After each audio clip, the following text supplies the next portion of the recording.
Hello, all patriots and leftist scum alike. Today is June 19th, 2017.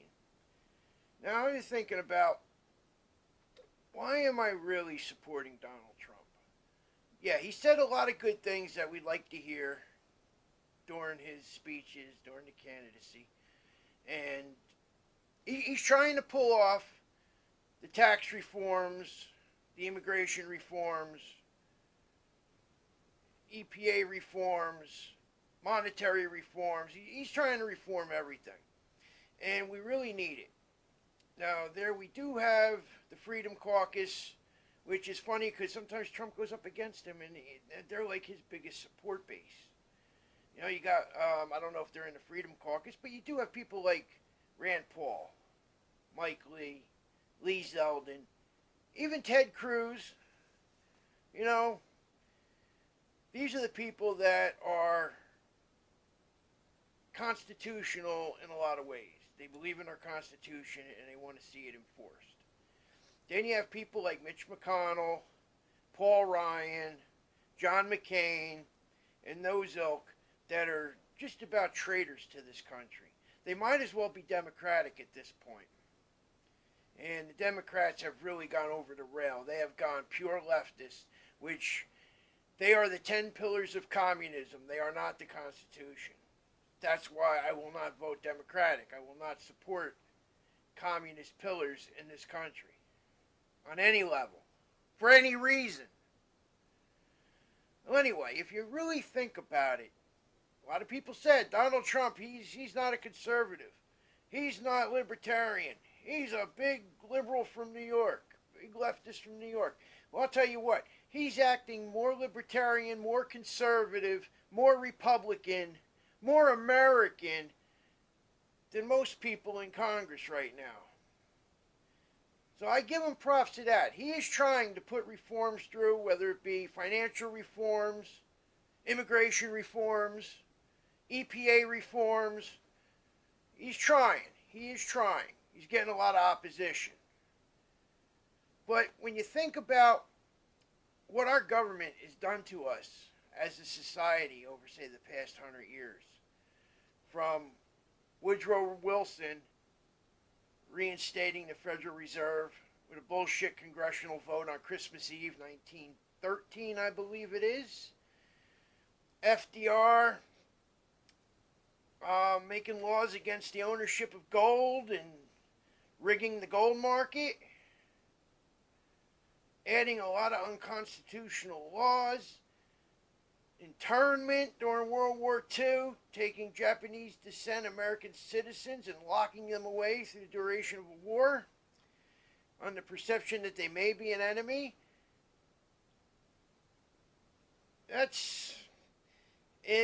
then you get into the 60s. Now, this is a lot of Democratic bullshit, and I'll tell you what, the Republicans didn't help seed it away. Now, I'm pissed off because we could have had Barry Goldwater, and he would have done something about it.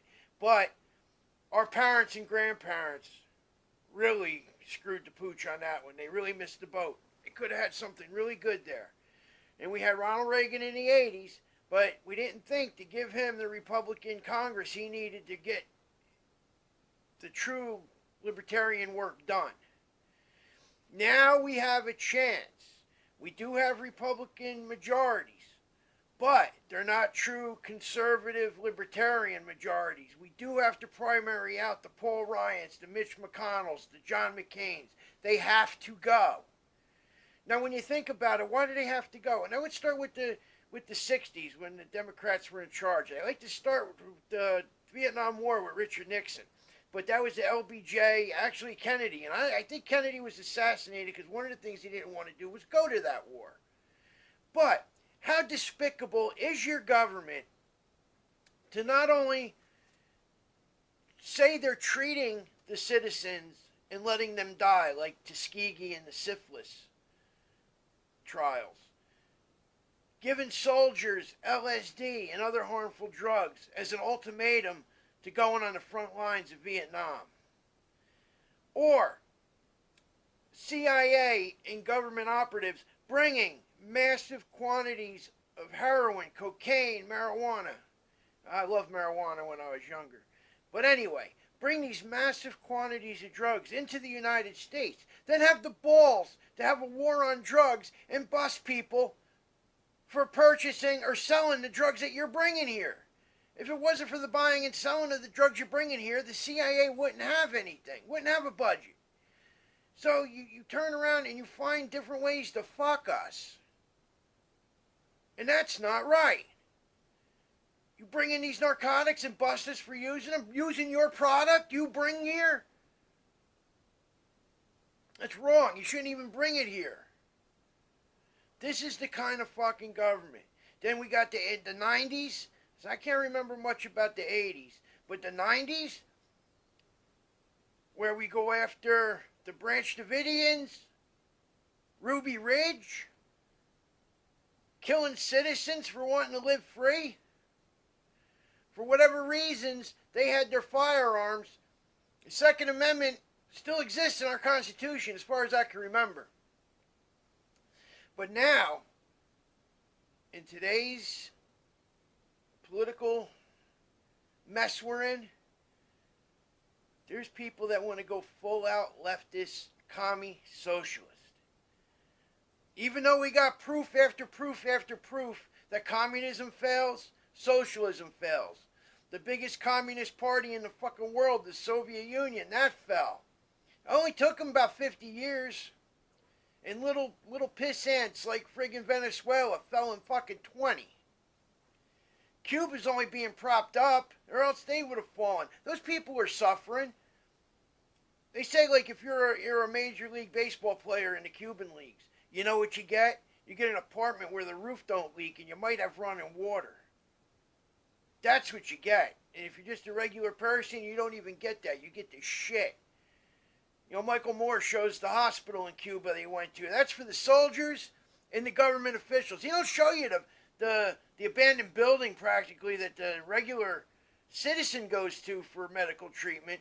When they're laying there in a dirty bed with blood and bugs all over them. Yeah, that's what you get when you're the average citizen. But our government is willing to do these terrible things to us, yet we support them. I will not support establishment Republicans. I will not support any Democrats. I will not support anybody that believes what we're doing is the right track. They are a scourge on this society, this government class. And it needs to be dealt with, needs to be primaried out, and decent friggin' public servants, statesmen, need to be put in their place. 2018 is an important time, and we got to get our fucking act together, because I'm tired of this shit. You got to be tired of this shit too. I don't understand how you people can sit there year after year. Oh, here's the biggest criminal. Oh, we want Hillary Clinton. She would have fucking tore our assholes out and hung them on sticks at the White House. I don't understand how anybody can sit there and say, yeah, she's a good role model, she's good as far as the devil's concerned. She's a Satan's minion. Just, it's an expression for anybody that's going, oh, you know about the devil, blah, blah, blah, blah. She's just an evil bitch. And anybody that thought she was a good idea to have running this great country is ridiculous. Now we got to get the fuck up our asses, and we got to make sure the right people are getting into office. Now here in New Jersey, we got an uphill battle because we got a lot of fucked up brainwashed people here. But there is hope. 33 states did vote for Trump. And we did kick out 900 Democrats and replace them with Republicans in the last election cycle. We have to continue the trend, but we have to further it. Incumbents out. Conservatives and libertarians in that really mean liberty and freedom. I'm going to beat this into your fucking heads one way or the other. So, get used to hearing it. Have a good night. Oh yeah, by the way, message for Donald Trump. You better start fucking kicking out some of these assholes that you got in your cabinet and around your cabinet. Like fucking Mueller. Throw him the fuck out. Throw all those bitches the fuck out and replace them with libertarians. The people that you thought that you'd want to be. Get these fucking wannabe fucking Democrat pricks out of your cabinet, out of your staff, out of your White House, and out of our fucking government once and for all. You don't get obstruction of justice for fucking kicking people out. You're the chief fucking architect of your cabinet. You want them the fuck out? Get them the fuck out. Alright. Trump, that's a personal message for you. I don't know if it'll ever meet, 5 people that fucking watch this. I don't think anybody's going to see it. But anyway, those who got to go. Anybody that looks at you sideways with your agenda, get the fuck out.